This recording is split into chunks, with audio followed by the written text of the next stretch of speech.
समन्ता चक्रवालेषु अत्रा गच्छन्तु देवता सद्धम्मं मुनिराजस् सुनन्तु सग्ग मोक्खदं धम्मश्रवणकालो अयं भदन्ता धम्मश्रवणकालो अयं भदन्ता धम्मश्रवणकालो अयं भदन्ता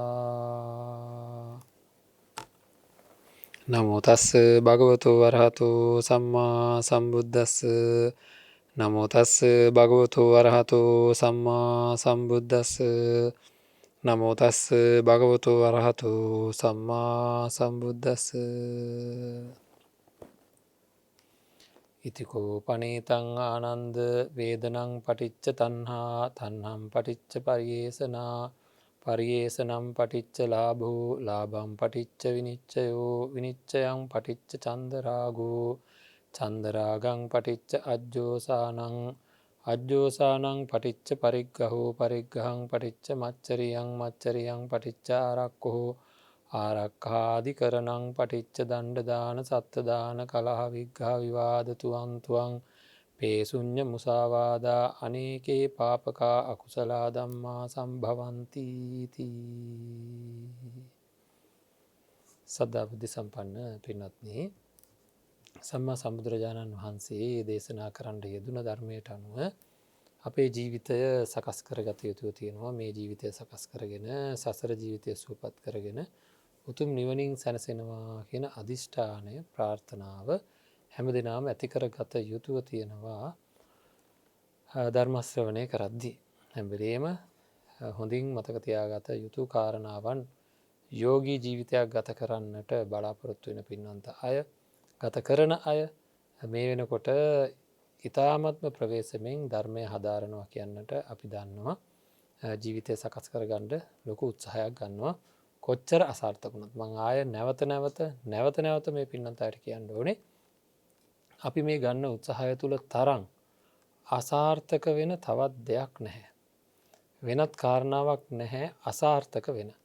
ඒකින්ද කොයි තරම් නම් අසාර්ථක වුණත් කිසිමම විදිහකින් පසු නොබැසිය යුතුයි හේතුව අමාරුම වැඩේ මේ කරන්නේ. ලෝකයේ තියෙන අමාරුම වැඩේ තමයි කෙලෙස් සංසිඳවා ගැනීම, කෙලෙස් කපා දැමීම කියන දේවල් ලෝකයේ තියෙන අමාරුම වැඩේ. ඒකින්ද මේ මාර්ගය තුල අතපසුවීම, අපහසුතාවයන්, අසාර්ථක වීම අනන්තවත් තියෙනවා. හැබැයි ඒවා දිස උපේක්ෂාවෙන් බලමින් ගැටලුව හරියට තේරුම් ගනිමින් කලකිරෙන්නේ නැතුව පසුතැවීම් ඇති කරගන්නේ නැතුව කලබල වීම නැතුව බොහෝම ප්‍රවේශමෙන් තමන්ගේ කටයුතු ටික නැවත ප්‍රත්‍යවේක්ෂා කරමින් මම මොකක්ද ඊළඟට කරන්නේ මගේ මේ මානසිකත්වය සකස් කරගන්න කියලා දැනගෙන සිද්ධ කරොත් පින්වත්නි මහා විශාල යහපතක් සිද්ධ කරගන්න පුළුවන්. දැනගෙන සිද්ධ කරගත්තොත් හැම දෙයක්ම කාරණා සහිතව දැනගෙන සිද්ධ කරන්න ඕන වටපිටාව තමන් තුළින් නිර්මාණය කරගන්න ඕනේ. ඒක ආය කියන්න දෙයක් නැහැ. ආය හිතන්ට දෙකුත් නෑ. කොහොම හරි කරලා මේ දේ සිද්ධ කරගන්න ඕනේ. එතකොට තමයි අපිට පුළුවන්කමක් ලැබෙන්නේ අපේ ජීවිතය කොතනින් හරි ඉතා නිවැරදි තැනකට ගන්න පාරවල් හැදෙනවා පින්නත්. උත්සාහ කරන කෙනාටයි. උත්සාහ නොකරන කෙනා ඔහේ ඉඳලා පාරක් කැපෙනකම් බලාගෙන ඉන්නවා. උත්සාහ කරන කෙනා වැරදි වෙවි හරි තමන්ට අවශ්‍ය කරන මාර්ගය උපදවා ගන්නවා. ඒකින්ද කොච්චර කොහොම වුණත් හැමදේම කොච්චර වැරදුනත් හැමදේම කොයි තරම් නම් හානි වුණත් කොයි තරම් නම් අවලාද කොයි තරම් නම් නිന്ദා අපහාස මොනම තත්වයක දෙයක් වුණත් හැමදේම ධර්මයේ පැත්තට නැඹුරු කරගත්තොත් ධර්මයේ පැත්තට හරවා ගත්තොත් අපිට අනිවාර්යයෙන්ම ජීවිතේ සාර්ථක කරගන්න පුළුවන් වෙනවා. ඒක ඒකාන්ත වශයෙන්ම සිද්ධ වෙනවා පින්වත්නි. බුදුරජාණන් වහන්සේ දේශනා කරපු ධර්මය කියලා කියන්නේ අපේ ජීවිතය ඉතාමත්ම ඉහලින්ම ඉතාමත්ම ගෞරවයෙන් මුදුන් මල් කඩක් වගේ වැළඳගත යුතුයි අපේ ජීවිතයට. හේතුව ඒ තරම් වටින දෙයක් තවත් නැති හින්දා. කොහොම නමුත් කමක් නෑ. මේ ගෙවිලා යන්නේ තාම තීරණාත්මක කාලයක්. මේ කාලය තුළ අපි වැඩි දෙනෙක්ගේ බොහෝ දෙනෙක්ගේ ප්‍රාර්ථනාවක් නෙවෙයි මේ විය හැකියාවක් තියෙනවා මරණය සිද්ධ වෙන්ඩ වැඩිපුර සම්භාවිතාවක් තියෙනවා පින්නත්නේ. ඒ කියන්නේ ඒක ඇත්තක්. ඉතින් ඒ ඇත්තට මුණ දෙන්නට නම් මං හැමදා මතක් කරනවා. දැන්ටික දවසකින් මතක් කර නැතිහින්ද ආයසරයක් මේ යෝගීන්ට මතක් කළ යුතුව තියෙනවා. මේකට අපි ගොදුරුවෙන්ඩ පුළුවන්කම තියෙනවා. හෙට දවස වෙනකොට තමන්ගේ උගුර කසන්ඩ උගුරේ දැඩි වේදනාවල් ඉතාතද වේදනාවල් ඇතිවෙන්ඩ හරියට පිහිතුඩුවලින් අයිනවා වගේ.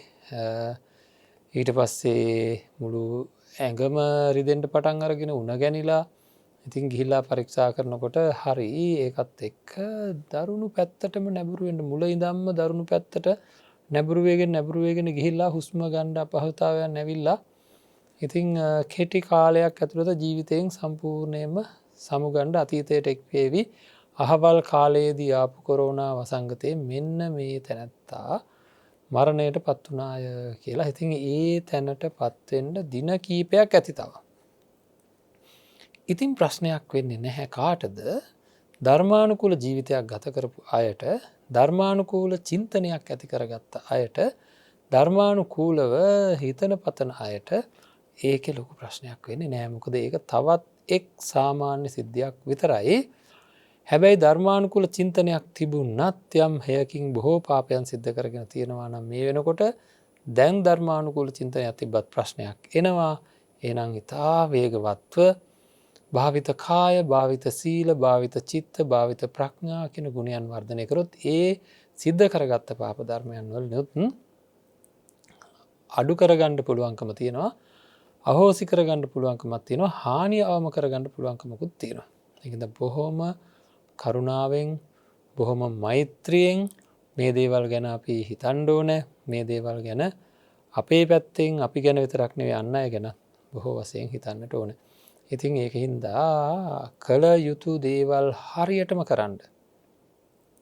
ඉතා දැඩි අධිෂ්ඨානයක් ගන්න. ඇතිකර ගත යුතු ධර්ම මානසිකත්වයන් හරියටම ඇති කරගන්නවා කියලා ඉතා දැඩි ඉතාම දැඩි තීරණයක් ගන්න. මේ හැම එකක්ම අපේ ජීවිතය ඉතා නිවැරදි කරගන්න අවශ්‍ය කරන වැඩ පිළිවෙලක් අපි සකස් කර ගත යුතුව තියෙනවා. හොඳයි. කොහොම නමුත් අපේ ජීවිතවල යම් යම් ආකාරයක ගැටලුකාරී තැන් තියෙනවා. ඒ තියෙන දේවල් දිහා ධර්මානුකූලව බැලිය යුතු තියෙනවා. මේ දිනවල අපි සාකච්ඡා කරමින් ඉන්නේ ඥාන සම්ප්‍රයුක්තව කොහොමද මේ ධර්ම අවබෝධය ඇති කරගන්නට අවශ්‍ය කරන මානසිකත්වය සකස් කරගන්න කියලා. ඉතින් අද පටන් මං හිතන්නේ අපිට දින දෙකක් විතර හෝ ගත වේවි මේ කාරණාව හරිම වැදගත් කාරණාවක් හින්දා. කොහොමද මේ ප්‍රශ්නය ජනිත වෙන්නේ අපේ තුල කියන එක ගැන යෝගියෙක් විදිහට මේ චින්තනය ඇති කරගන්න ඕන. මේ නොයෙකුත් ආකාරයේ විස බීජ මානසික විස බීජ ඇවිල්ලා ඒවා එක එක මට්ටමට වර්ධනය වෙලා තිනවා. හරියට මේ කොරෝනා වෛරසය එක එක මට්ටමේ තියෙන උගුරේ තියෙනවා. තව දැන් ඒ රෝගය ගත්තොත් එහෙම මේක මේ නියුමෝනියා තත්ත්වයට ගිහිල්ලා තියෙනවා. ඒ වගේ සමහර තණ්හාවල් නියුමෝනියා තත්ත්වයටම උපාදානය වෙලා කියන්නේ නිකන් මහ විනාශයක් වෙන මට්ටමට උපාදානය වෙච්ච ඒවා අපේ సంతානවල සකස් වෙනවා. సంతාන ඒ විදිහට හැදෙනවා. දරන්න බැරි දේවල් වගේක්. සාමාන්‍ය දරන්න පුළුවන් දේවල් වගේක්. තවත් සාමාන්‍ය දේවල්. ඕන්න නිකන් බැහැර කරන්න පුළුවන් මට්ටමේ දේවල්. මේවා මොනවද? ඒවා තියෙන්නේ කොයි මට්ටමේද? ජීවි අජීවි වස්තු අපේ ජීවිතයට මොනතරම් බලපාලා තියෙනවද? ඒ බලපාලා තියෙන දේවල් කොච්චර අපිට සමීප වෙලා තියෙනවද? අපි මේ කියන කාරණාවන් ගැන සාමාන්‍යයෙන් කතා කරනවා. මම අහවල් කෙනාට ගොඩාක් ආදරේ. මම අහවල් කෙනාට සාමාන්‍ය වශයෙන් ආදරේ. මම අහවල් කෙනාට වැඩි ආදරයක් නැහැ. මම අහවල් කෙනාත් එක්ක තරහයි. එන එක මට්ටම් වගේක් තියෙනවා. මට ඔය ජීවියා ගැන විතරක් නෙවෙයි අපි පේනන්නේ. මම අහවල් දේවල් වලට ගොඩාක් ආසයි. ඒවනම් නැතුව මට කොහොමත් මේ ජීවිතය ගෙවන්න බෑ. මම අහවල් දේවල්වලට සාමාන්‍යයෙන් ආසයි. ඒවා තිබ්බොත් මම බොහොම සන්තෝෂයෙන් ඉන්නවා. එතකොට මම අහවල් දේවල් වලට සාමාන්‍ය කැමැත්තක් තියෙනවා. මම අහවල් දේවල්වලට අකමැත්තක් තියෙනවා. ගොඩාක් අකමැත්තක් තියෙනවා. එහෙනම් අජීවී වස්තුත් එක එක්කෙනා විවිධ විදිහට බෙදාගෙන. මේක එක එක්කෙනාට වෙනස්. අහවල් අයට මං ගොඩාක් කැමති. අහවල් දේවල් වලට මං ගොඩාක් කැමති. ඒව නැතුව නම් ජීවත් වෙන්න බෑ කියන වස්තුන් ගැනම තව කෙනෙක් කියනවා ඒ දේවල් නම් මට දෑහට පෙන්වන්න බෑ කියලා. එන එකම වස්තුව సంతාන දෙකක් පිළිගන්නේ දෙආකාරයකට. අපි දෙන්නේ එකම වස්තුව පිළිගන්නේ දෙආකාරයකට. එකම වස්තුවක් කෙරෙහි ප්‍රතිචාර දක්වන්නේ 10 දෙනෙක් නම් 10 ආකාරයකට. උදාහරණයක් කිව්වොත් එහෙම අඹ කියන જાතිය නැත්තම් දූරියන් කියන එක ගත්තාම හොඳට පැහැදිලි. මම ඒකයි ගන්නෙ.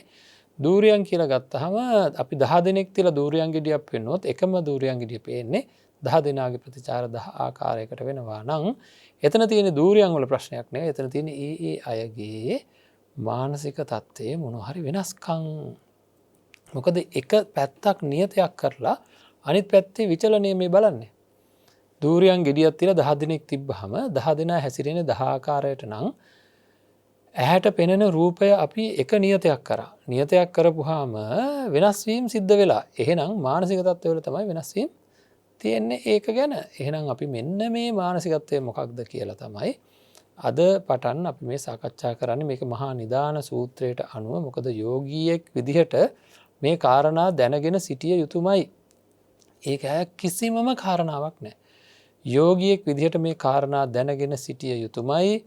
අන්න ඒ නිසා වෙන් අපි මොකද කරන්න ඕනේ මේ දේවල් ඉතාම සාධාරණ විග්‍රහයකට යන්නට ඕනේ අරගෙන. එතකොට අපිට පුළුවන්කම තියෙනවා අපේ ජීවිතේ ඉතාම සාර්ථක තැනකට ගන්න. මොකද යෝගියා කියලා කියන්නේ පින්වත්නි අනිත් පැත්ත හැරිලා Taman දිහා බලන කෙනා. තමන්ගේ ජීවිතයේ තියෙන සැබෑ තත්ත්වය මොකක්ද කියලා ගවේෂණය කරන කෙනා තමයි යෝගියා කියලා කියන්නේ. ඉතින් එහෙනම් මොකද මේ වෙන්නේ කියලා තමන් දැනගන්න ඕනේ. කොහොමද මේ දේවල් වෙන්නේ කියලා. නැත්තම් නවත්ත ගන්නෙ කොහොමද? ජීවිතයේ සංසාරික ජීවිතේ වැරද්ද හින්දා රූප ශබ්ද ගන්ධ රස ස්පර්ශයන් කෙරෙහි සතුට ඇති වෙනවා. ඇලීම ඇති වෙනවා. ග්‍රහණය වීම වෙනවා. ඉතින් සතුට ඇතිවීම පුංචි කාලේ ඉඳන් වෙනවා. නැත්තම් අම්මා වල්ල ගන්නෑ පොඩි කාලෙම. හරි. අල්ලගන්නේ මොනවද? සතුට ඇති වෙන දේ තමයි ග්‍රහණය වෙන්නේ. ඒක එහෙනම් සිද්ධ වෙන ක්‍රියාවලියක්. උත්පත්තිය ලැබෙන පුංචි ලදරුවා ගැන තියෙන තරුණ උපමාව කියලා උපමාවක් ධර්මයේ. ඒ උපමාවේ සඳහන් වෙන්නේ මොකක්ද? උත්පත්තිය ලැබෙන ලදරු මානසිකත්වය තුළ සක්කාය දිට්ඨිය නැහැ කියලා. සක්කාය දිට්ඨිය මාත්‍රයක්වත් නැහැ. හැබැයි සෝවාන් වෙලා නැහැ. සෝවාන් පලස්ත පුද්ගලයෙක් ළඟත් සක්කාය දිට්ඨිය නැහැ පින්වත්නි. හැබැයි සෝවාන් පලස්ත පුද්ගලයා ළඟ ගැටලුවක් තියෙනවා. ඒ තමයි සෝවාන් පලස්ත පුද්ගලයා ළඟ නැති ගැටලුවක් ලදරුවා ළඟ තියෙනවා. ඒ තමයි සෝවාන් පලස්ත පුද්ගලයා ළඟ සක්කාය දිට්ඨිය ඇති වෙන ස්වභාවය නැහැ. ලදරුවා ළඟ සක්කාය දිට්ඨිය ඇති වෙන ස්වභාවය කියලා කියන අනුසය ධර්මය තියෙනවා. අන්න ඒක තමයි එතන තියෙන වෙනස. ඒකින්ද ලදරුව මානසිකත්වය ටිකින් ටික වර්ධනය වෙලා මොකද වෙන්නේ? ඉතාම ගැටලුවකට පත් වෙනවා.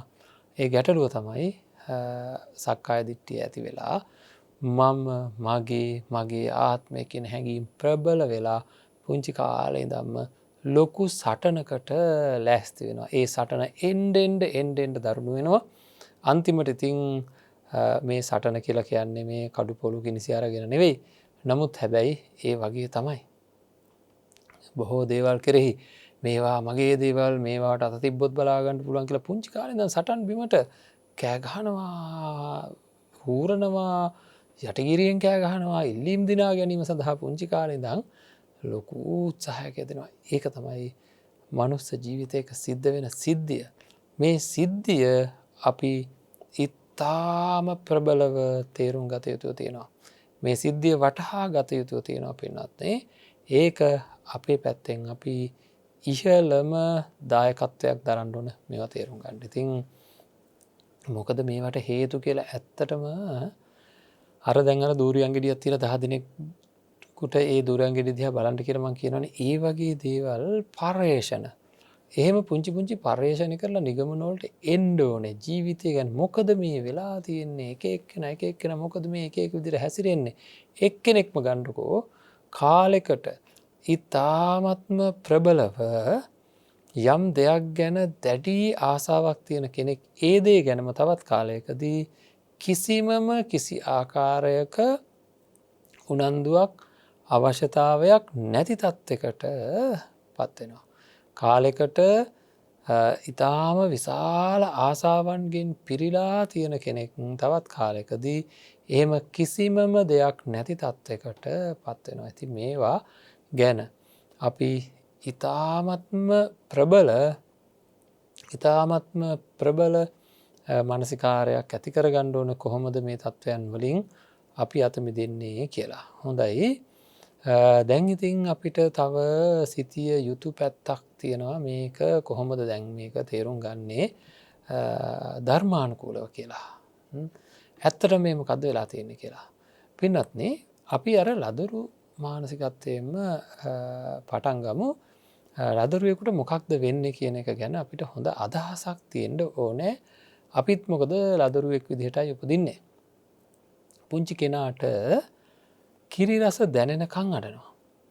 අඬ ඉන්න කෙනා ඇයි අඬන්නේ? එයාට බොහෝ දුක් වේදනා ඇති වෙන හින්දා. පළවෙනියෙන් එයාට ඇති වෙන සැප වේදනාව තමයි ඉපදුනාට පස්සේ අම්මා කිරි දෙන එක. කිරි දෙනකොටම අඬන එක නවත්තනවා. ඒ මොකද එයාට සැප වේදනාවක් ඇති වෙන හින්දා. ඒත් එක්ක පොඩි වෙලාවක් යන්නේ මේ කාම රාගය අතීත තණ්හාව හේතු කොටගෙන මොකද වෙන්නේ? කිරි රසෙහි එයා ඇලෙනවා. එයාගේ හිත ඇලෙනවා. ඊට පස්සේ බලන්න ඒ කිරි වලින් අයින් කරන්න දෙන්නේ නැහැ. බඩ තිත්‍යා වගේ පුරවගෙන හිටියත් අයින් කරන්න ගියොත් කෑ ගහනවා. තදින් ග්‍රහණය කරගෙන ඉන්න බව පේනවා. එතකොට අන්න ඒ මොකද සැප වේදනාවෙහි ඇලෙන ගතිය මේක දැනෙන්න ඕනේ අපිට. යම් කිසි කාරණාවක් හින්දා අපිට සැප වේදනාවක් දැනුනොත් ඒකේ හිත ඇලෙනවා. හරියට කොහොල් ඇවල ඇලෙනවා වගේ එකපාරටම අපේ හිත නිකන් දෘශ්‍යමාන විදිහටම හිතන්න. ඒක ඉක්මනට ගිහිලා ඇලෙනවා. අන්න ඒ ඇලීමත් එක්ක ඒ සැප වේදනාව ග්‍රහණය කරගන්නවා. හරිද? ඔය විදිහ සංසිද්ධියක් සිද්ධ වෙනවා. පළවෙනියෙන්ම වෙන්නේ රූප ශබ්ද ගන්ධ රස ස්පර්ශ ධම්ම කියන දේවල් පිළිබඳව සතුට ඇතිවීම. මේක කොහෙන් ආවාද? ඒ ප්‍රශ්නේ තමයි තියෙන්නේ. මං හොඳ උදාහරණයක් කියන්නම් අපේ පින්නන්ත අයට තේරුම් ගන්න, ජීවිතය ගැන තේරුම් ගන්න අපේ පින්නත්නේ බලන්න මොහොතකට හිතලා මේ පුංචි කාලේ ඉතින් අපි තුමු පිරිමි දරුවෙක් කියලා මෙයා ගැහැණු දරුවන් දැක්කම එයාට විශේෂ සතුටක් නැහැ. ඉතින් සාමාන්‍යයි. හැබැයි අවුරුදු 13 14 15 16 වගේ කාලේ එනකොට ගැහැණු ළමයෙක් දකින්නකොට පිරිමි දරුවෙක් නම් විශේෂ සතුටක් එනවා. ඒ රූප දැකීමේ විශේෂ සතුටක්. මේක අම්මා තාත්තා කියලා දුන්නද? කොහෙන්ද මේක ආවේ? අතීතයේ කිසිම දෙයක් ඒ වගේ දෙයක් ඇති වෙන්න අවශ්‍ය කරන හේතුවක් මේ ජීවිතේ නෑ. ඉතින් මේ ජීවිතේ කවුරක්වත් ඒ වගේ ආශ්‍රයයක් නෙවෙයි. එහෙනම් ඒක සංසාරික ජීවිතේ ඉඳන් එන පළහිලව්වක්. හරිද? සසර ජීවිතේ ඉඳන් එන ගැටලුවක් ඒක. අන්න ඒ නිසාවෙ මොකද වෙන්නේ? රත් වෙන, දැවෙන, පිච්චෙන ආකාරයේ සිතුවිලි උපදිනවා මේ සතුටත් එක්ක. ඒ රූපයන් හොයන ගතියක් එනවා. ඉතින් ඔන්න ඕක එන්නේ එහෙනම් ඕක තමයි සංසාරගතව හුරු වෙලා තියෙන, සකස් වෙලා තියෙන සසර අවිද්‍යාව නිසා සකස් වෙලා තියෙන මේ මානසිකාරයේ ස්වභාවය, තණ්හාවේ ස්වභාවය. ඒ තණ්හාව පෝෂණය කරගන්න මේ මානසිකාරය මොකද කරන්නේ? රිදීම්, දැවීම්, පිච්චීම් ඇති වෙන ස්වභාවයක් තියෙනවා තණ්හාවත් එක්ක. එහෙනම් සංසාරගතව අපිට රූප ශබ්ද ගන්ධ රස ස්පර්ශ ධම්ම ඉදිරියේ සතුට ඇති වෙන ආකාරයේ මනසක් තියෙනවා. මේ වෙනුවට සම්මා සම්බුදුරජාණන් වහන්සේ කෙනෙක් පහළ වෙච්ච කාලේ ලැබිච්ච ධර්මය තුල පින්වත්නි ඔන්න ඔය සංසාරගත දෝෂය ඇති වෙන මහා විනාශයක් ඇති කරන උපාදාන තණ්හා ඇති වෙලා ඒවා උපාදාන බවට පත් වෙන දොරටුව මුලින්ම වහලා දානවා. බුදුරජාණන් වහන්සේ දේශනා කරනවා සතිපට්ඨානය කියලා දේශනාවක්. මේ දේශනාව තුළ මේ සියලුම රූප, ශබ්ද, ගන්ධ, රස, ස්පර්ශ ධම්මයන් කියලා කියන ඒවාට අදාළව තියෙන පංච උපාදානස්කන්ධයන් පිළිබඳ සතුටවීම වෙනුවට කලකිරීම ඇති කරවන අන්න එතන පොඩි පරිවර්තනයක් සිද්ධ කරවනවා.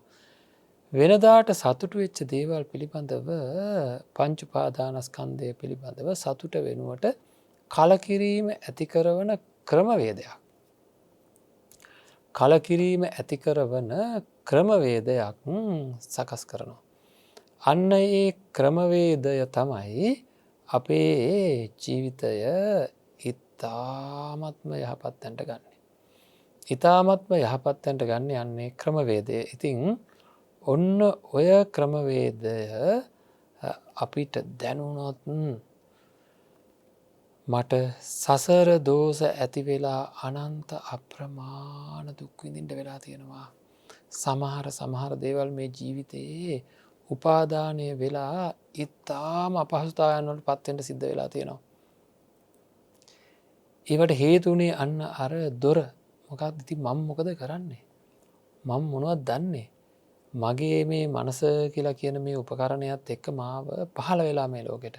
ඒ පහළ වෙච්ච උපකරණයේ ස්වභාවය තමයි මේ ලෝකයේ තියෙන රූප ශබ්ද ගන්ධ රස ස්පර්ශයන් කරේ සතුට ඇති වෙන එක. ඉතින් මම පොඩි කාලේ දන්නවනේ මේක ඇති නොකරගෙන ඉන්නවා. දැන් මේ වර්තමාන කාලේ දැනගෙනවත් ඒක ගැන සතුට ඇති වෙන එක නවතින්නේ නැහැ. ඉතින් සතුට ඇති වෙනවා. ඒකින්ද ඒවා ඇලෙනවා. ඒවා නොබලා ඉන්න, නොඅසා ඉන්න, නොවිඳ ඉන්න බැරි මට්ටමකට හරියට මට වැඩිය හයි හත්තිය තියෙන පුද්ගලයෙක් ඇදගෙන යනවා වගේ මාව ඒ පැත්තට ඇදගෙන යනවා නැවත බලන්න අහන්ඩ විඳින්ට කියලා පොළඹවනවා. ඒක ඉතා දැඩි පෙළඹවීමක්. ඒක නවත්ත ගණ්ඩ බැරුව අසරණ වෙලා මරණ මොහොතෙත් අන්තිමට මේ ඇහැ දැල දැම්මාවාගේ යන්තම් පෙනීම තියෙන වෙලා වෙදිත් අපේ පින්නත්න මොකද වෙන්නේ ලොකු ප්‍රශ්නයක් ඇතිකර ගන්නවා. ඒ තමයි යන්තන් හරි බලන්ඩ උත්සාහයක් ගන්න. ඉතිං මැරෙන්නේ බැලීමේ ආසාාව ඇසීමේ ආසාාව විඳීමේ ආසාාව කියන එක තද්ද බලවිදිරතියාගෙන අනේමට පේනෑනේ අනේමට ඇහෙන්නෑනේ කියලා දැඩී තන්නාවකින් ඒ පෝෂණය කරගන්න බැරි වේදනාවකින් යුක්තව මරණය සිද්ධ වෙනවා. ඉතින් ඒකත් එක්ක මොකද වෙන්නේ නැවත උපදිනවා. නැවත උපදින්නේ සමහර තිරිසන් සතෙක් වෙලා සමහට මනුස්සෙක් වෙලා දෙවියෙක් වෙලා කොහරි තැනක මේ තල 31කින් කොහරි තැනක උපදිනවා. අපේ පින්නත්නි හැබැයි උපදින්නේ නැවත රූප ශබ්ද ගන්ධ රස ස්පර්ශයන් හම්බෙනකොට සතුට ඇති වෙන ස්වභාවයේ මානසිකාරයක් එක්ක. අන්න තිග සංසාර ගමනේ වෙනස් කරගන්න බැරි වෙච්ච මේ පුංචි තැන හින්දා හැමදාම මේ දොරටුවෙන් අනවශ්‍ය දේවල් ඇතුල් වෙලා අපිව විනාශ කරන දුක් ඇති කරනවා. බුදුරජාණන් වහන්සේ නමක් පහළ වෙච්ච කාලය කියලා කියන්නේ මහ පුදුම කාලයක්. එවැනි කාලයක පින්නත්නි මට දැනෙන්න ඕනේ. මට දැනෙන්න ඕන ඔය මුල්ම තැන වැරදීම සිද්ධ වෙන තැන ලොකුම දුක් විඳින්න හේතු වෙන දුක් දොරටුව වැහෙන්න අවශ්‍ය කරන වැඩ පිළිවෙලක් හම්බ වෙනවා. කවදාකවත් හම්බෙන්නේ නැති වැඩ පිළිවෙලක් හම්බ වෙනවා. ඒකයි කියන්නේ පෙර නොඇසූ ධර්මයක් අහන්න ලැබෙනවාය කියලා. ඒකේ වටිනාකම කෙනෙකුට දැනුනොත් ඒ වැඩේ කරගන්න ඕනේ. ඒක ඇහුනට විතරක් සිද්ධ වෙන්නේ නැහැ. ඒක භාවිතා කරලා මේ දොර වහන්න ඕනේ. ඒකට තමයි සතර සතිපට්ඨානෙ තියෙන්නේ. කායානුපස්සනාව කයවල් පිළිබඳව තියෙනා වූ රූප පිළිබඳ තියෙනා වූ සතුට වීම වෙනුවට කලකිරීම ඇති කරනවා. හිතේ කායානුපස්සනාව තුළින් කායානුපස්සනාව වඩන්න ඕනේ. වේදනානුපස්සනාව වේදනාවල් පිළිබඳව මේ කාම ලෝකයේ ඇතිවෙන සැප වේදනාවල් පිළිබඳව ඇතිවන්නා වූ උද්දාමය සතුට ඒවා පිළිබඳව කලකිරීම ඇති කරනවා. චිත්තානුපස්සන ධම්මානුපස්සනාත් ඒ ආකාරයටයි. එතකොට මේ කාය වේදනා චිත්ත ධම්ම කියන ධර්මතාවයන් පිළිබඳව ඇතිවන්නා වූ කලකිරීම කියලා කියන්නේ පංච උපාදානස්කන්ධය පිළිබඳවද ආයතන පිළිබඳවද හැම දෙයක් පිළිබඳවම ඇතිවන්නා වූ කලකිරීමට ඒක හේතු වෙනවා. ඉතින් එහෙමනම් මේ සියල්ල වැසීමේ දොරටුවක් බුදුරජාණන් වහන්සේගේ ධර්මය තුළ තිබියදී මා කොහෙද යන්නේ කියන ප්‍රශ්නේ තියෙන්න ඕනේ. ඉතින් එහෙනම් වැහුවේ නැත්තම් මොකද වෙන්නේ කියලා හරියට තේරුම් ගත්තාම අපිට පුදුම හිතෙනවා අපි මේ කරගෙන තියෙන හදිය. එක විස බීජ අපේ තුළට ඇවිල්ලා එක මට්ටමේ ඉන්නවා. සමහර ඒවා පව් කරවන මට්ටමේ. ප්‍රාණඝාත, අදත්තාදාන, කාමමිථ්‍යාචාර, මුසාවාදාදී පව් කරවන මට්ටමේ සමහර ඒවා. සමහර ඒවා එහෙම නැහැ. සමහර ඒවා සාමාන්‍ය මට්ටමේ. ඉතින් මේ වගේ තත්ත්වයන් තුළ අපි ඉතාමත්ම ඉහළ මානසිකත්වයකට එන්න වෙනවා. මේ ජීවිතයේ කොතනින් හරි මේ සිද්ධිය ඉවර කරලා දෙන්නට ඕනෑය කියන තැනට අපිට එන්ඩම වෙනවා. හොඳයි. එහෙනම් අපි බලමු ඊළඟට අවශ්‍ය කරන මේ සංසිද්ධි තෝරා ගැනීමේ වැඩපිළිවෙලට අවතීර්ණයට දැන්තින් තේරෙනවා මේ සතුටුවීම වෙනුවට කලකිරීම ඇතිකර ගණ්ඩුන්න කියලා එක වෙනම කතාව දැන් අපි හදන්නේ මොකක්ද වනේ මේ පුංචි ලදරු මානසිකත්වයේ ඉඳලා මොකක්ද මේ වෙමින් තියෙන්නේ එදා සිද්ධ වෙච්ච දේම අදත් සිද්ධ වෙන පුංචි ළමයා කාලේ සිද්ධ වෙච්ච දේම අදත් නොඅඩුව සිද්ධ වෙනවා. ඒවා තේරෙනකොට ලැජ්ජාවක් ඇති වෙනවා. හරිද? අන්නේ ලැජ්ජාව ලොකු හේතුවක් වෙනවා. ඒ ඇතිවෙන්නේ අකුසලයෙහි ලැජ්ජාව පින්වත්නි. පුංචි කාලේ වෙච්ච දේම අඩුවක් නැතුවම අද වෙනවා. ඉතින් එකම වෙනසයි තියෙන්නේ පුංචි කාලේ හඳුනාගත්ත සමහර දේවල් ඉතාමත්ම බොළඳ දේවල්, පොඩි දේවල්, ඔන්චිල්ලාවල් වගේ දේවල්, බෝනික්කෝ වගේ දේවල්. හැබැයි දැන් හඳුනාගන්න ඊට වැඩිය වෙනස් දේවල්. හැබැයි දෙක තුලම අපේ මනසේ තිබිලා තියෙන සංසිද්ධිය නම් එකමයි. ඒකින්ද පුංචි මනස ධර්මානුකූලව පෝෂණය වෙලා නැහැ. මේ ලෝකේ තියෙන වස්තු හඳුනා ගැනීම පිළිබඳ පෝෂණය වෙලා ගොඩාක් සංඥා ඇති වෙලා. ඒ බාහිර වස්තු හඳුනා ගන්න පුළුවන් නිවැරදි සංඥා ඇති වෙලා තියෙනවා. නමුත් හැබැයි තමන්ගේ මනසේ සිද්ධ වෙන සංසිද්ධියේ නම් කිසිම වෙනසක් වර්ධනයක් නැත. ලදරු මානසිකත්වයක්මයි තියෙන්නේ. එතකොට බලනකොට ඒක තේරෙනවා ධර්මයේ තුල තියෙන්නේ මොකක්ද කියලා තේරුම් ගත්තොත් ධර්මානුකූල පැත්තෙන් ධර්මයට සාපේක්ෂව බැලුවොත් ලදරු මානසිකත්වයේම තමයි අවුරුදු 35 දී 40 දී 50 දී 60 දී දැනටත් ඉන්නේ. මේක නිඳා කරන්න කියන කතාවක් නෙවෙයි පින්වත්නි. මේක සැබෑ ඇත්තක් කියලා තේරෙවි මේ අපි කරගන්න හදන ධර්ම විග්‍රහයත් එක්ක. හොඳයි. දැන් ඉතින් යම් කාරණාවට තෘෂ්ණාව සංසාරික ජීවිතයේ ආපු දෙයක්. මේකට මම නැවත ගන්න යන්න තරුණ දරුවව පින්වත්නි. තරුණ දරුවව කියලා කියන්නේ අවුරුදු 13ක් 14ක් 15ක් වෙච්ච මම අර කිව්වේ එක්තරා ආකාරයක කවදාකවත් ඇති වෙච්ච නැති ජීවිතයේ ඇති වෙන හැඟීමක් එක්ක පොරබදන ස්වභාවයේ ඉන්න තරුණ දරුවාව. ඉතින් මේ අසභ්‍ය දෙයක් කතා කරනවා නේ. මේ ඇත්ත කතා කරනවා. ධර්මයේ තුල තියෙන දේවල් කිසි දෙයක් ධර්මානුකූල බැලුවොත් පින්නන්නේ කිසිම දෙයක් අසභ්‍ය දේවල් නැහැ. නමුත් සත්‍ය කතා කරන මේ ඉතා සාමාන්‍ය සත්‍යයක්. මොකක්ද? ඔන්න තණ්හාව කියන එක පහළ වෙලා මොනවද අපි ගමු පිරිමි දරුවෙක් මේ කියලා. පිරිමි දරුවාට දැන් ස්ත්‍රීන් පිළිබඳව තණ්හාව කියන එක සංසාරික ජීවිතයේ වැරද්ද නිසා අවිද්‍යාව නිසා ඔන්න දැන් පහළ වෙලා තියෙන්නේ. පහළ වෙලා තියෙනකොට මොකද වෙන්නේ? ස්ත්‍රී රූපයක් දකිනවා. වයස කීයේදී හරි ඔන්න ස්ත්‍රී රූපයක් දකිනවා. දැක්කහම ගැහැණු ළමයෙක් දකිනවා කියන එකයි මේ කියන්නේ. දැක්කහම සතුටක් ඇති වෙනවා. අන්න ඒ සතුට ඇති වෙන්නේ ඇයි? තණ්හාව නිසා. දැන් මොකද වෙන්නේ? මේ සතුට හින්දා ඇති වෙන්නේ සැප වේදනාවක්. හරි සෝමනස්ස සහගත වේදනාවක් ඇති වෙනවා. එහෙනම් මොකද්ද වෙන්නේ? වේදනා පටිච්ච තණ්හා. වේදනාව හින්දා ඇති වෙන තණ්හාව. එතකොට මේ තණ්හාව මූලික කරගෙන තණ්හාව හේතු වෙලා දැන් ඔන්න සැප වේදනාවක් ඇති වෙනවා. දැන් ඉතින් තණ්හාව ඒකින්ද තවදුරටත් වර්ධනය වෙනවා. කොහොම නමුත් ඊට පස්සේ මේ තණ්හාව නිසා මේ තැනැත්තා මේ වස්තුව දැකලා පෝෂණය වෙනකොට ඒ තණ්හාව තණ්හා පටිච්ච පර්යේෂණ. මොකද වෙන්නේ? ඒ අරමුණ සෙවීම ආරම්භ වෙනවා. මොකක්ද බලන්න දැන් ඔය දැන් අද කියලා හිතන්න එක දවසක් මේ පිරිමි ළමයා මොකද කරන්නේ? මේ ගැහැණු ළමයෙක්ව දැකලා ගියා. ලොකු සතුටක් ඇති වුණා. දැක්කහම ඉතින් නැවත වාරයක් හැරිලා බලලා නැවත වාරයක් හැරිලා බලලා සතුටු වෙලා යන්න ගියා. මේ ජීවිතයේ සිද්ධියයි මේ කියන්නේ.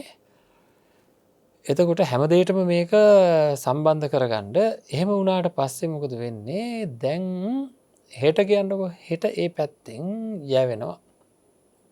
ඒ පැත්තෙන් යැවෙනකොට බොහෝ ස්ත්‍රීන් දකිනවා. බොහෝ ගෑන් ළමයින් දකිනවා. හැබැයි මෙයා හොයනවා. ඒ අරමුණ හොයනවා.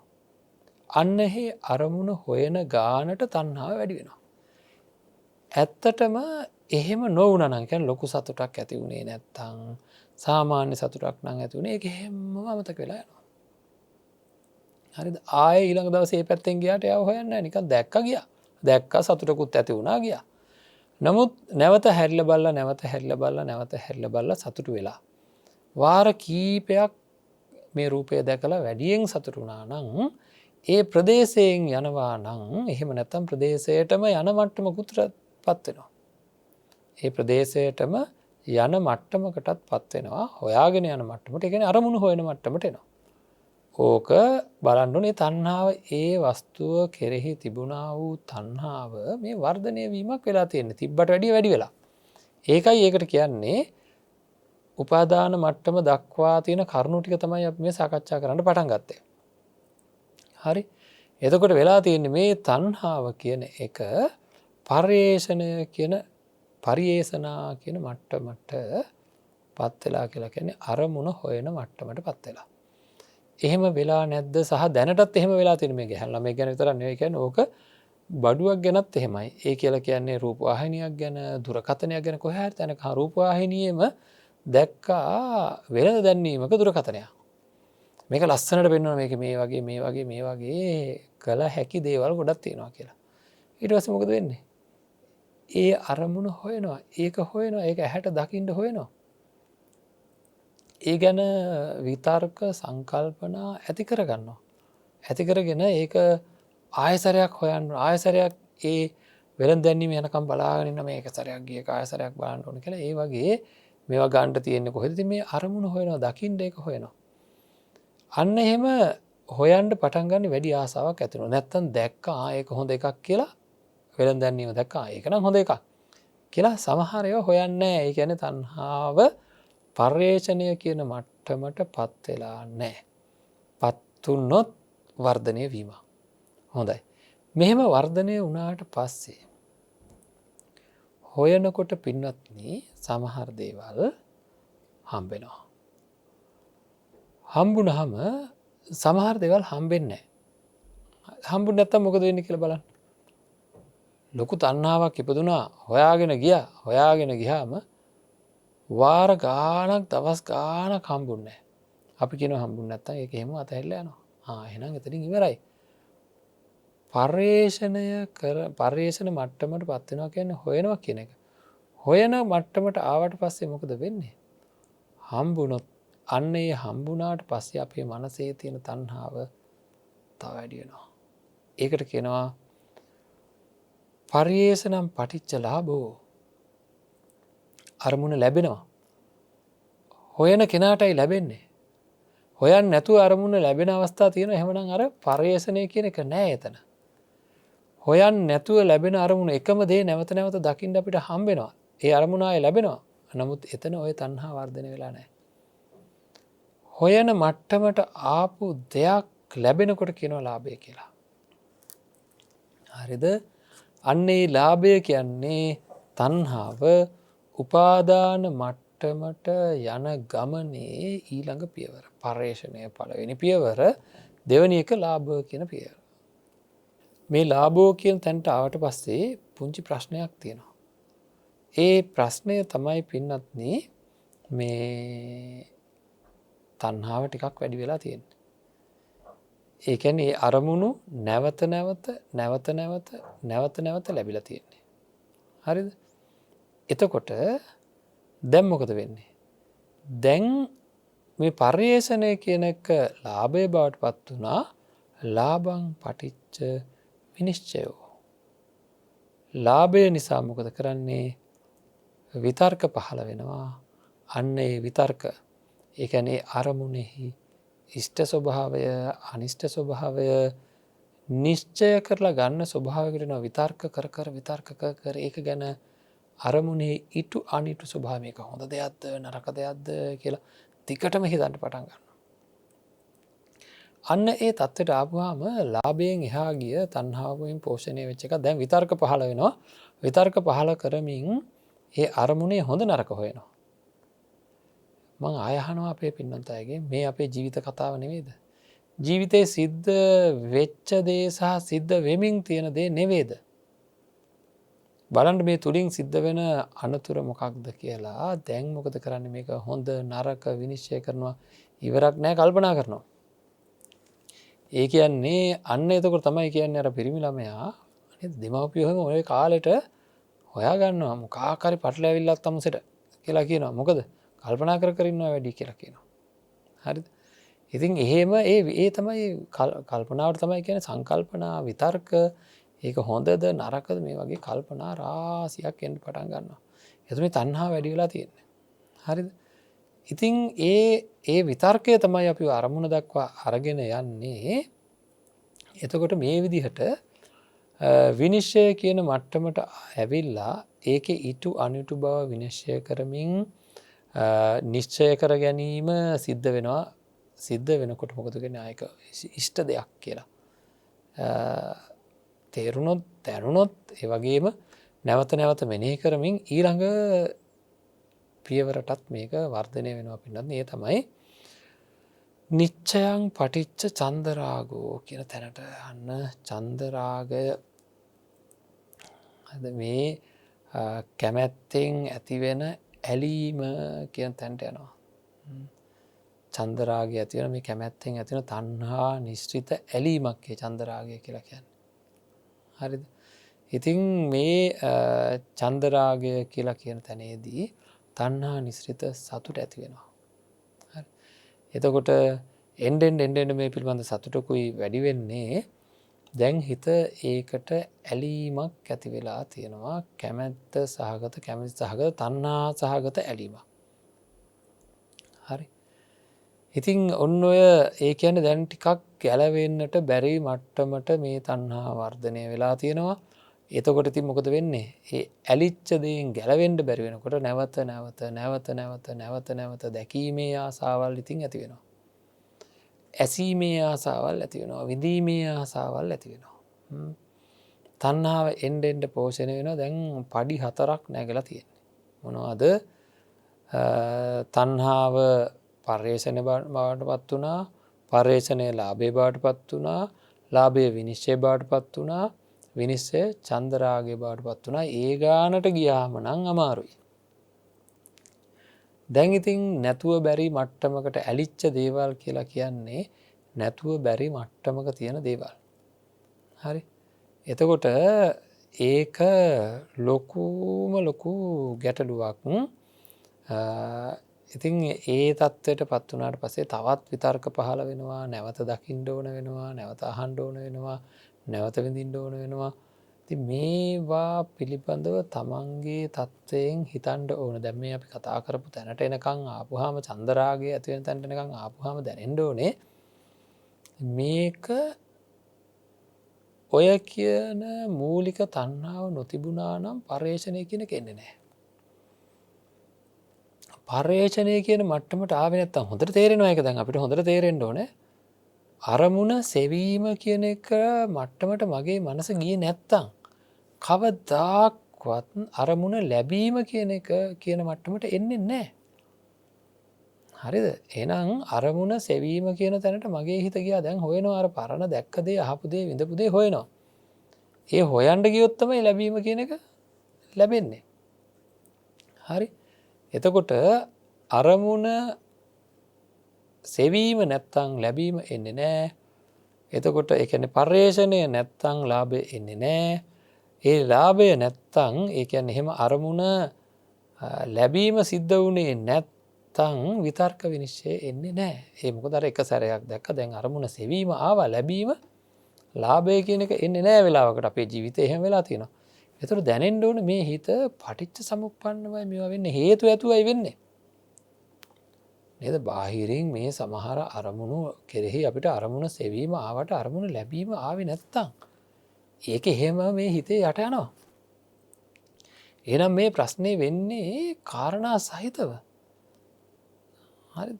විතර්ක පහළ වෙන මට්ටමට ඇවිල්ලා ඉෂ්ට අනිෂ්ට භාවයන් හොයන මට්ටමකට විතර්ක පහළ කරමින් නිශ්චය කරන මට්ටමකට එන්නේ අපේ පින්වත්නි වෙන කවර කරුණක් හින්දාවත් නෙවෙයි අන්න අර ලාභය නිසාවෙන් තමයි.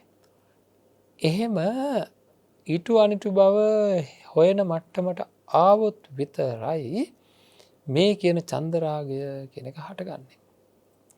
ඒ කියන්නේ චන්දරාගය කියන එක හටගන්නේ කියලා කියන්නේ මේ සතුටු වෙන ස්වභාවය, ඇලෙන ස්වභාවය හටගන්න එකයි. මතකද අපි කලින්ම කිව්වා සතුටු වෙන දේ කෙරෙහි ඇලීමක් ඇති වෙනවා කියලා. ඔය මැද අඩුවෙන් තමයි මේක තව සියුම් විග්‍රහයක්. හරි සාමාන්‍ය සතිපට්ඨානයේදී අපි ගන්නේ සතුටු වෙනවා, ඇලෙනවා, ග්‍රහණය වෙනවා කියලා. හරි සතුටු වීම සහ ඇලීම කියන අතර තියෙනවා තවත් සියුම් වශයෙන් මේ මනසේ සිද්ධ වෙන වෙනස්කම් වගේක්. ඒ තමයි පර්යේෂණය, ලාභය සහ විතක්ක විනිශ්චය කරන ඒකට කියන්නේ විනිශ්චයෝ කියලා කියන ස්වභාවය. හරිද? එතකොට ඒක තුලින් තමයි අර චන්දරාගය කියලා කියන එක හටගන්නේ. චන්දරාගය කියන තැනට හැදුනොත් ඒ කියන්නේ මේ කැමැත්තෙන් නැත්තම් ඇලීම කියන තැනට ඒ විතර්කය කරපු වස්තුවේහි ඇලීම ඇති වුණ තැනට ආවොත් එහෙම ඊළඟට එනවා පින්වත්නි අජ්ජෝසනං කියන තණ්හාවේ තවත් ඊළඟ පියවරකට තවත් පඩියක් නගිනවා මේ මනස. මොකක්ද මේ අධ්‍යාවසනය කියලා කියන්නේ? ඒ කියන්නේ ඒ අරමුණ මමය, මගේය කියලා බලවත් සටහන් ඇති වෙනවා. බලවත් සටහන් ඇති වෙනවා ඒවා මමය, මගේය කියලා කියන හැඟීම ඇති වෙනවා. දැන් ඔය තමයි ඔය සාමාන්‍ය ජීවිතේ වෙන්නේ ඉන්නකොට. අපිට සාමාන්‍ය කෙනෙක් නිකන් අපේ කෙනෙක්, මගේ කෙනෙක් කියලා අදහසක් ඇති වෙන්නේ නැහැ. හැබැයි කාලයක් යනකොට ඔය විදිහට ආශ්‍රයක් ඇති වෙලා, චන්දරාගයක් ඇති වෙලා, දකින්නකොට සතුටක් ඇති වෙලා, එහෙම වුණාම මට මගේ කියලා සටහන්. ඒ සටහන මගේ, ඒ රූපේ සටහනක් තියෙනවා. හරිද? ඒ සටහන් පිළිබඳව මේක මගේ වගේ කියලා, අපේ වගේ, අපේ අය වගේ අපිට ගැළපෙන දේවල් ඒ කාලෙට පින්වත්නි මොකද කරන්නේ? ඔය හුඟක් දේවල් කෙරෙහි නිකන් අමුතු හැඟීම් පහළ වෙනවා. ඒ කියලා කියන්නේ ගලපන ස්වරූපයක් තියෙනවා. ඒ හිතට දැනෙන ආකාරය. ඔන්න අපි කාට හරි කියන අපි හිතමුකෝ කවුරු හරි කෙනෙක් ගැන කියලා, නැත්නම් අපි හිතමුකෝ මොන හරි වස්තුවක් ගැන කියලා. ඉතින් මට ලොකු කැමැත්තක් ඇති වුණාට පස්සේ මේ අනිත් අයට වගේ මේ තණ්හාව ඇති වුණාට පස්සේ දැන් මුලාවටපත් වෙනවනේ. අනිත් අයට දැන් ගිහිලා කියනවා මේක මෙහෙමයි කියලා. අපි හිතමුකෝ මේ ඉඩමක් කඩමක් ගැන, ප්‍රදේශයක් ගැන, ගෙයක් ගැන කියලා. ගෙයක් දැකලා ලොකු තණ්හාවක් ඇති වෙලා මේක දැන් ගන්න ඕනේ කියලා මොකක් හරි පිළිවෙලක් කරගන්න හදනකොට අනිත් අය කියනවා මේ ප්‍රදේශය මෙහෙමයි, මේවා මෙහෙමයි කියලා. ඒක අඩුපාඩු කියනකොට ඒවා ඔක්කොම පේන්නේ නැහැ මෙයාට. පුද්ගලයෙක් ගැන වුණත් එහෙමයි. දැන් අර පිරිමි ළමයා ගැන හිතන්න, මේ ගැහැණු ළමයෙක්ව මේ වගේ චන්දරාග මට්ටමට ඇවිල්ලා දැන් නිකන් මගේ වගේ අදහස් ඇති වෙන කාලේ එනකොට ඔන්න දෙමව්පියන්ට හරි කාට හරි මේක තේරිලා හරි එක්ක කියලා හරි එක්ක යාළුවන්ට කියලා හරි මේක ඔක්කොම කියනවා. කිව්වට පස්සේ මෙහෙමයි කියලා යම් නොගැලපීම් කියන්න ගත්තාම කවුරු හරි කෙනෙක් ඒවා කෙරෙහි තරහ ඇති වෙනවා. සැබෑවටම තියෙන මොනවා හරි වැරදි වැඩ කරන ස්වභාවයක්, නොගැලපෙන වැඩ කරන ස්වභාවයක්, මේ වගේ මොනවා හරි තිබුණොත් පින්නත් මොකද වෙන්නේ? කියනවා ඒවා ඔක්කොම ගැළපිලා පේන්න පටන් ගන්නවා. තෘෂ්ණාවෙන් මුලාවට පත් වුණාට පස්සේ ඒ සියල්ලම ගැළපිලා පේන්න පටන් ගන්නවා. නෑ ඒ වුණාට මෙහෙමයි, අන්න ඔය වචන එහෙම කියන්නේ හරියට එහෙම. ඒ වුණාට මෙහෙමනේ, ඒ වුණාට මෙහෙමනේ, ඒ වුණාට මෙහෙමනේ කියන්නේ. මේ අපි කතා කරන්නේ මොකක්ද? මේ අපි කතා කරන්නේ අපේ ජීවිත කතාව. අපේ ජීවිතය සංසාරික බොහෝ දුක් විඳින තැනකට මේ ජීවිතයේදී පත් වෙන සංසාරික දුක් විතරක් නෙවෙයි, මේ ජීවිතයේ මානසිකව අධිකතර දුක් ලැබෙන මට්ටමකට අපේ මනස පත් වෙන වැඩපිළිවෙලක් මේ සාකච්ඡා කරන්නේ. මේ වැඩ පිළිවෙල දැනගෙන මේක නවත්වා ගන්නට ඕන. මේක නවත්වා ගන්නට ලැබෙන අවස්ථාව කියලා කියන්නේ සසර කොච්චර දුර්ලභ අවස්ථාවක්ද. මේ වැඩ පිළිවෙල තේරුම් ගණ්ඩ පුළුවන්කමක් ලැබෙනවා කියන්නේ යම් දවසක එක කොයි තරන්නම් දුර්ලබද. අපේ පින්නත්න්නේ බුදුරජාණන් වහන්සේ දේශනා කරපු ධර්මයේ සියුම් තැම් පවා මානසික තත්ත්වයේ විග්‍රහ කරලා තියෙනවා. මේවා විග්‍රහ කරලා බලනකොට අපිට කොච්චරවත් දැනෙන්ඩ ඕනේ. කොච්චරවත් දැනෙන්ඩ ඕන මේවා විග්‍රහ කරලා බලද්දී මේවාගේ ස්වභාවය මෙන්න මේකයි කියලා. ඉතිං ඒක තමයි අපේ ජීවිතයට එකතු වෙන්ඩ ඕනෑ අත්ති ප්‍රබල තත්ත්වය. හරි අපේ ජීවිතයට එකතු කර ගණ්ඩෝන අත්ති ප්‍රබල මානසික තත්ත්වය තමයි ඒක හින්දා කොහෙන් හරි කොතනින් හරි මේ සංසිද්ධිය ආවර කර ගණ්ඩෝනෑ. මේ සංසිද්ධිය නිමාවට පත් කර ගණ්ඩෝනෑ පින්නත්නේ මේ දේ තමයි වෙන්නේ. එතකොට මේ විදිහට මේ විතර්ක වස්තුව කෙරෙහි ඇලීම ඇති වෙලා සටහන් පිරික්ෂණවනි දැන් සටහන් පිරික්ෂ පිස මම මගේ කියලා බලවත්ව සනිටුහන් ඇතිවෙනවා හැඟීම් ඇතිවෙනවා ඒකත් එක්ක අධ්‍යාවසනය කියන ඔය මට්ටම ඔය තත්ත්වය නිසාවෙන් ඊළඟ පියවරට යන එකට කියන පරිග්‍රහය කියලා. පරිග්‍රහය කියලා කියන්නේ තෘෂ්ණාවෙන් දෘෂ්ටියෙන් මගේයයි මගේමයි කියලා අයිති කර ගැනීම. මේනකොට කියක් විතර දේවල් ජීවී අජීවස්තු එහෙම මගේමයි කියලා අල්ලගෙන තිනවත් දන්න එකට කියෙන පරිග්‍රහය කියලා. අතහරින්නේ නෑ කියලා. කවදාකවත් මගේ කරගන්නට බැරි දිය වෙලා යන නැති වෙලා යන විනාස වෙලා යන සමහර දේවල් පිළිබඳව මගේමයි කියලා අදහස් ඇති කරගන්නවා පින්වත්නි මේක මහා බරපතල ගැටලුවක්. හරිද ඉතාමත් බරපතල ගැටලුකාරී තත්ත්වයක් ඒක අන්න ඒක අපි ඉතාම හොඳින් තේරුම් ගත යුතු තියෙනවා. ඉතාමත්ම ප්‍රබලව තේරුම් ගණ්ඩ ඕන කාරණාවක් තියෙන්නේ. ඒක නිසා අපි ඉතාම ප්‍රවේශමෙන් මේ හැම දේටම මේ සෑම දේටම අවතීර්ණ විය යුතුව තියෙනවා. ජීවිතයේ කිසිමම කිසි ආකාරයකින් අපිට පුළුවන්කමක් නැහැ මේ දේවල් පිළිබඳව අති මහත් වූ අවබෝධයක් ඇති නොකර ගත්තොත් කිසිමම කිසි විදිහකින් පුළුවන්කමක් නෑ ජීවිතය තේරුම් ගන්න. පින්නන්නේ ලොකු හැඟීමක් ලොකු ආසාවක් ඇතිවෙන්ඩ ඕනේ මේ තරම් සියුම් විග්‍රහයක් තියෙන මේ ධර්මය අපේ ජීවිතයට එකතු කරගන්න. ඉතින් ඔතනින් එහාට තව බොහෝ කාරණා තියෙනවා චන්දරාගය චන්දරාගයෙන් පස්සේ මේ විදිහට ඇතිවෙන්න වූ අජ්‍යාවසනය ඒකෙන් පස්සේ ඇතිවෙන පරිග්‍රහය ඊට පස්සේ ඇතිවෙන මච්චරිය ඊළඟට රැක්ම මේ විදිහට මේ තියෙන දේවල් ගැන අපි මසුරුකම රැකීම ඒ රැක්ම කරනකොටගෙන ඇතිවෙන මානසික තත්වය මොකක්ද කියලා හෙට දවසෙත් අපි සාකච්ඡා කරමු. හැබැයි ඊට පස්සේ ඒ ඉතිරි ටිකක් සාකච්ඡා කරාට පස්සේ අපේ මානසිකාරය කොහොමද මේ තත්ත්වයන් තුළ නියම සංඥා ඇති වෙන විදිහට මේ පටිච්චසමුප්පාද ධර්මය පිළිබඳ මේ කරුණු ටිකයි දැනගත්තේ. දැනගෙන වැඩක් නැහැ මේ ටික ලියාගෙන ඔක්කොම කරගෙන කාට හරි පැහැදිලි කරලත් දෙයි. ඒක නම් පළක් වෙන්නේ නැහැ පින්වත්නි.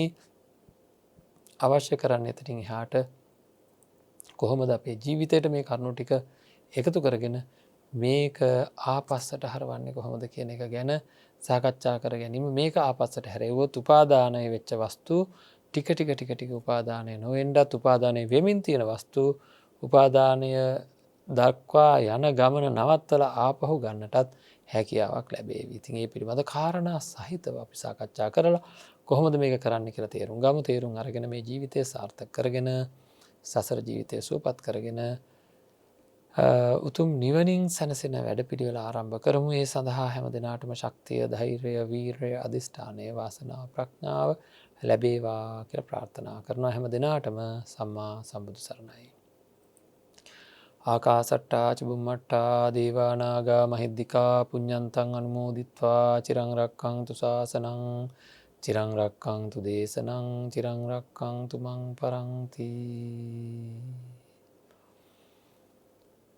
හොඳයි පින්වත්නි, අද දවසේ මේ ධර්ම දේශනාව තමන්ගේ නිවසේ ඉඳලා ශ්‍රවණය කරන්නට අවශ්‍ය කරන වැඩපිළිවෙල සකස් කරලා දෙන්නේ ජයමග රූපවාහිනී කාර්ය මණ්ඩලයේ පින්වන්ත දරුවන්. ඉතින් ඒ අය වෙනුවෙන් අපි ප්‍රාර්ථනා කරමු, යම් කිසි කායික හෝ මානසික පීඩාවක් ඇති වෙලා තියෙනවා නම් ඒ සියලු දුක් දුරු වේවා. මේ ව්‍යසනකාරී කාලයේදී නිදුක් නිරෝගී චිරජීවනය ලැබේවා, දීර්ඝායුෂ වේවා, උතුම් ධර්ම අවබෝධය සඳහාම වේවා කියලා ප්‍රාර්ථනා කරමු. ඊට නොදෙවෙනි කාර්යභාරයක් සිදු කරන්නේ කල්යාණ මිත්‍ර දායකත්වය ලබා දෙන පින්වන්ත පිරිස. ඉතින් ඒ අය වෙනුවෙන් අපි ප්‍රාර්ථනා කරමු. සසර වසන තාක්කල් කිසිදු පාප මිත්‍රයෙක්ගේ ඇසුරකටපත් නොවේවා. කල්යාණ මිත්‍ර ආශ්‍රය නිබඳව නිරතුරුව ලැබේවා. අවසානයේදී උතුම් නිවනින් සැනසෙන්නට හේතු වේවා කියලා ප්‍රාර්ථනා කරමු. හොඳයි පින්වත්නි, අද මේ ධර්ම දේශනාවේ කල්යාණ මිත්‍ර දායකත්ව වශයෙන් සඳහන් කරලා තියෙන්නේ ෆෙයාලයින් පාර දෙහිවල පදිංචි අනුර සෙනරත්යාපා, කුමුදිනී සෙනරත්යාපා සහ දරුවන් තවීෂා මිනුක චිරත් විසින් කියලයි. ෆෙයාලයින් පාර දෙහිවල පදිංචි කුමුදිනී සෙනරත්යාපා මහත්මියගේ 54 වැනි උපන්දිනය නිමිති කරගනිමින් මෙම ධර්ම දානය සිදු කරනවා කියලා සඳහන් කරලා තියෙනවා. විතරක් නෙවෙයි, සෙනරත්යාපා පවුලේ සියලු දෙනාටත් හින්දි දහනායක මෑණියන්ටත් දීර්ඝායුෂ, නිරෝගී භාවය, චිරජීවනයේ කායික මානසික සැනසෙල්ලද දරුවන්ගේ අධ්‍යාපන කටයුතු සහ රැකිරක්ෂා දියුණුව ලැබේවා කියන ප්‍රාර්ථනාවත් සඳහන් කරලා තියෙනවා. ලොව සියලු දෙනාටත් සෙත් ප්‍රාර්ථනා කරනවා. පරලෝසපත් චන්ද්‍රසෝම සෙනරත්යාපා, කුසුමාවතී සෙනරත්යාපා සහ ලෙස්ලි දහනායක දෙමාපියන්ටත් මේ පින් අනුමෝදන් වී සුගතිගාමී වේවා කියලා සඳහන් කරලා තියෙනවා. ඉතින් අපි ඒ අය බලාපොරොත්තු වෙන ආකාරයටම මේ පරලෝකීය ඇත්තන්ට මේ සියලු පින් අනුමෝදන් වේවා කියලා ප්‍රාර්ථනා කරමු. සුජීවත්ව වාසය කරන හැම දිනාටම නිදුක් නිරෝගී චිර ජීවනය ලැබේවා කියලා ප්‍රාර්ථනා කරමු. විශේෂයෙන්ම දායකත්වය දරන ඒ සෙනරත්යාපා පවුලේ සියලු දෙනා ඇතුළු සුජීවත්ව වාසය කරන හැම දිනාටම නිදුක් නිරෝගී චිර ජීවනය ලැබේවා, දීර්ඝායුෂ වේවා. මේ ව්‍යසනකාරී කාලයේදී කිසිදු අනතුරකටපත් නොවේවා. ඒ සඳහා හේතු සකස් නොවේවා. හැම දෙනාටම උතුම් යහපත සිද්ධ වේවා. විශේෂයෙන්ම උපන්දිනය සමරන කුමුදුනී සෙනරත්යාපා මහත්මියට යහපත් උපන්දිනයක් වේවා කියලා ප්‍රාර්ථනා කරමු. හැම දිනාටම උතුම් නිර්වාණ අවබෝධය සඳහාම මේ ධර්ම දානමය පුණ්‍ය කර්මය හේතු වේවා කියලා ප්‍රාර්ථනා කරනවා. ජයමග පිළිසරණ මනුෂ්‍යත්වය වෙනුවෙන් හෘදයාංගම ලබඳියාව. අද දින කොළඹ 7 විජේරාම් පාර ජාත්‍යන්තර විපස්සනා භාවනා මධ්‍යස්ථානය එම ස්ථානයේ ඉදි කරලා තියෙන කොවිඩ් ප්‍රතිකාර භික්ෂු කොවිඩ් ප්‍රතිකාර මධ්‍යස්ථානයේ දානය සඳහා සහ එහි දෛනික කටයුතු සඳහා දායකත්වය දරන පින්වන්ත අයට අපි පුණ්‍ය අනුමෝදනා සිද්ධ කරනවා. 2002 ජූනි මාස 26 වෙනි දින මේ පරලෝ යන්නට දෙන ජයරාජ් නානායක්කාර මහතාගේ භාර්යාව සහ දූ දරුවන් තමයි අද දවසේ මේ උතුම් ගිලානුපස්ථාන ප්‍රතිකාරය සිද්ධ කරන්න පින්වත්නි. 2002 ජූනි මාස 26 වෙනි දින මේ පරලෝ යන්නට දෙන ජයරාජ් නානායක්කාර පියාණන්ගේ ස්වයං පුරුෂයාගේ සැප්තැම්බර් 26 දිනට යෙදී තියෙන උපන් දිනය වෙනුවෙන් මෙම පින්කම සිදු කරන ලබන අතර එම මහත්මාට නිවන් අවබෝධය පිණිසම මේ පින හේතු වේවා කියන ප්‍රාර්ථනාවෙන් තමයි මේ සියල්ල සිද්ධ කරන්නේ. ඉතින් ඒ අය වෙනුවෙන් අපි ප්‍රාර්ථනා කරමු. පැහැදිලිවම මේ සියලුම පුණ්‍ය ශක්තියන්, මේ භික්ෂු ගිලන් උපස්ථානය හේතු කරගෙන ජනිත වුණා වූ සියලුම පුණ්‍ය ශක්තියන් ජයරාජ් නානායක්කාර පියාණන්ට වගේම ඒ නමින් මේ පරලෝකීය සියලුම ඥාති මිත්‍රාදීන්ට අනුමෝදන් වේවා. ඒ අත්තන් සුගතියෙන් සුගතියට පත් වේවා, ආසානීය උතුම් නිවනින් සැනසේවා කියලා ප්‍රාර්ථනා කරනවා. ඒ වගේම එම පවුලේ එම භාර්යාව, දූ දරුවන් ඇතුළු පවුලේ සියලු දෙනා සහ සුජීවත්ව වාසය කරන හැම දෙනාටම නිදුක් නිරෝගී චිර ජීවනය ලැබේවා. මේ ව්‍යසනකාරී කාලයේදී මේ මහඟු පින්කම කිසිදු අනතුරක් සිද්ධ නොවන්නට හේතු වේවා. නිදුක් නිරෝගී භාවය, දීර්ඝායුෂ වේවා. හැම දෙනාටම උතුම් ධර්ම අවබෝධය පිණිසම මේ සියලු පුණ්‍ය ශක්තියින් හේතු වේවා කියලා ප්‍රාර්ථනා කරනවා. හැම දිනාටම සම්මා සම්බුදු සරණයි. ජයමග පිළිසරණ මනුෂ්‍යත්වය වෙනුවෙන් හෘදයාංගම ලබඳියාව. මෙවැනි වටිනා ධර්මදේශනා නැරඹීමට ජයමග TV YouTube නාලිකාව සබස්ක්‍රයිබ් කර සීනුව ලකුණ ක්ලික් කරන්න.